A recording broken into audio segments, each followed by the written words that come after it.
Okay? Kaya nga lang, sabi nga, habang nga tayo raw ay kumakain ng mga tinatawag na processed foods, di ba? Is nagkakaroon po tayo ng toxins sa katawan. Okay? So sabi nga, after birth, no, pinakain tayo, pinasuso tayo ng ating mga magulang o ng ating mga tagapag-alaga sa atin ng ano po, processed milk. So nagkaroon po tayo ng toxins sa katawan natin. Diba? And then habang lumalaki, ito po isang kwento lang, maiksing kwento lang, in reality, na totoong nangyayari sa buhay natin. Diba? Sabi nga, kapag ka ikaw daw ay lumalaki na, no? Is nakakilala ka na ng mga, kung ano ng mga pagkain dyan, then nakakilala ka na ng piso. Sabi nga, kapag ka humingi ka ng piso sa tatay mo, sa nanay mo, binigyan ka, ang takbo natin, tindahan, bibili tayo ng ano po, chichirya. Diba? Alam niyo ba, yung chichirya, Spanish pala yun. Pagka dinala natin sa Amerika, is junk foods na. Di ba? Ibalik natin dito sa Pilipinas. Tagalogin natin. Basura. Pagkain. Alam niyo po ba? Ako man, mahilig po akong kumain ng junk foods. Di ba? Pero hindi na tayo makakaiwas dyan. Okay? So, ibig sabihin lang, no, itong kwento na to, makatotohanan. Pero may pakikita ko kami sa inyo mamaya na isang solusyon. Okay? So, kapag ang tao na po, nagiging mature na, no? Nagbabago na po yung lifestyle. Sabi nga, ang tatlong dahilan daw po kung bakit nagkakasakit ang tao. Number one daw po is environment. Kung ano po yung ating ginagalawa ang lugar. Diba? Kung marumi ba, malinis ba? Diba? And then yung ating lifestyle. Diba? Yung lifestyle natin.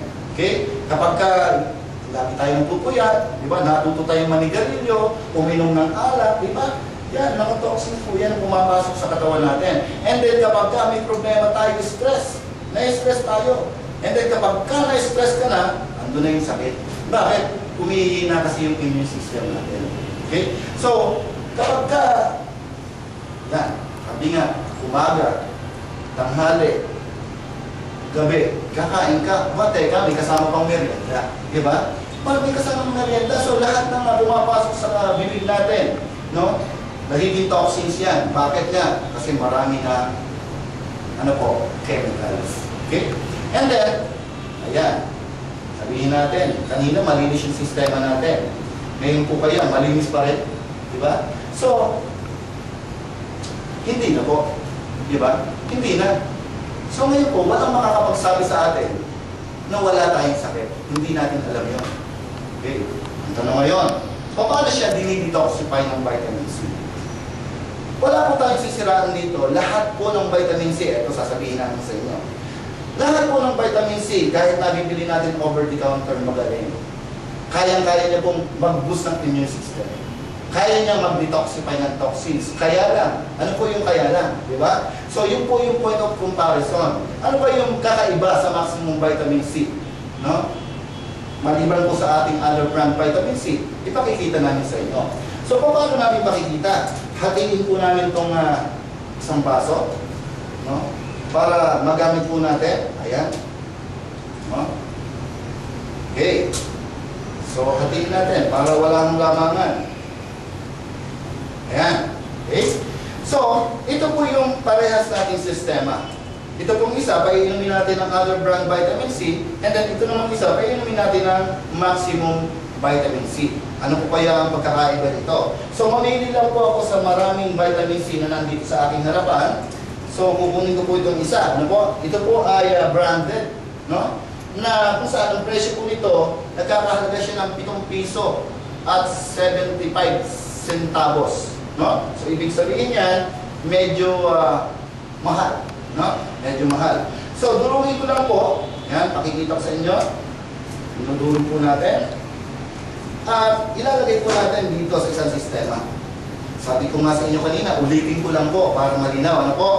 Ang lahat ng vitamin C is antioxidant. Kaya po kaya niyang mag-detoxify ng toxin sa katawan. So, tingnan po natin mabuti. No? Yan. And then, habang nilalagay ko po yung other brand vitamin C, no? Na hindi ko na po papamalaan, no? Ano ba nakikita nyo?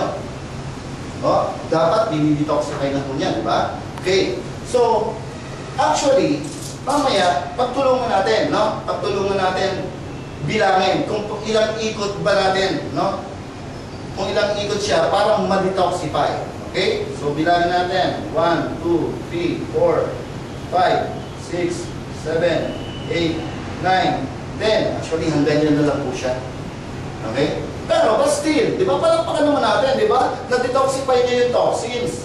Tama po? Okay. So, ipakita naman po natin itong ating maximum vitamin C. Okay? Ito po yan. No? At ito po yung bags. Okay? So, kumuha po ako ng isang capsule at ilalagay po natin dito. No? Sa isang sistema. Pansamantala, parang ang gagawin natin, pinainom lang natin yung sistema natin, di ba? Para makita lang natin, maipakita lang namin sa inyo paano dinidetoxify ng vitamin C yung sistema natin. Okay? So, tingnan niyo po, mabuti. Okay? So, 1, 2, 3. Ayan po, nilagay na natin yung ating maximum vitamin C. Okay? So, makikita niyo po, no? Nilagay pa lang natin, meron na po siyang reaction. No? Halos, parang hindi na natin kailangan, hindi na natin kailangan alugin. Di ba? Nakikita niyo po ba yung pagbabago? Meron po siya kaagad reaction. Pero tingnan natin, no? Tulungan na rin natin. Kagaya ng ginawa natin kanina, dun sa isa. Okay? So, bilangan natin. 1. Oh, wala na. O, dagdagan pa natin 2. No? Wala na po. Ano ho nakita yung pagkakaiba? Di ba? Okay, so ba't palakpakan natin yan? Di ba? Okay. Ayan. Pero, ito po may share ko sa inyo. Actually, lahat ng vitamin C po, no, is antioxidant. Kung ito pong other brand vitamin C is antioxidant, ang ating pong maximum